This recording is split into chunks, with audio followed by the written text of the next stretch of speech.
What's up mga kabisyo, ipagpatuloy na rin natin yung pag-open ng ating second half booster box. And since okay na ako, pinabukas ko na lang to sa anak ko tsaka kay misis. Ano pa kayang makakuha nila? At naka-IR nga kagad na Doublade. Maswerte talaga tong anak ko magbukas. Tignan naman natin ang swerte ni misis, makakaisa kaya siya dito? O magmamana sa atin na medyo may pagkamalas? First pack niya to, sige nga. Ay, si Jessie. Hey! Akalain mong may hit pa yun? Talaga namang swerte din. Nga pala mga kabisyo, dapat abangan nyo na to sa mga 7-Eleven na malapit sa inyo. Dahil main set ang Perfect Order sa Mega Evolution Series, ito ay magiging available sa ating mga 7-Eleven. Kadalasan naman mga 1 week to 2 weeks after ng global release, doon naglalabas si 7-Eleven ng stocks nila. Kaya naman i-check nyo na araw-araw yung mga 7-Eleven. At huwag kayong mag-alala mga kabisyo dahil kapag nagkaroon tayo ng balita na may release na sa 7-Eleven ay agad tayong magpo-post dito sa ating page, kaya mag-follow na kayo para makakuha ng mga fresh na scoop sa ating Pokemon TCG. Check nga natin ulit tong pulse ni Mrs. kung meron.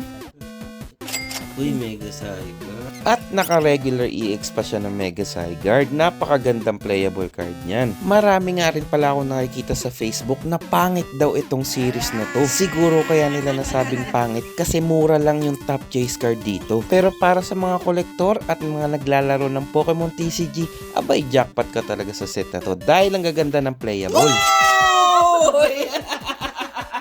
Tulad niyang Meowth EX na yan na sobrang taas ng demand ngayon sa mga naglalaro ng TCG. Sabi nga nila, ang Perfect Order ay ang shrouded fable ng Mega Evolution Series. Mababa man yung worth ng mga top chase pero ang gaganda naman ng mga panlarong cards dito. Isa rin ng Perfect Order sa magagandang i-master set dahil nga mura. At tignan natin kung may hit. Oh, yan!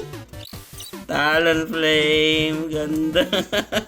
Talaga namang pumaldo tayo sa half booster box na to mga kabisyo. Sobrang bawing-bawi na yung nagastos natin dito doon sa halaga ng mga napul natin. Last pack. I don't really like Shane Pao.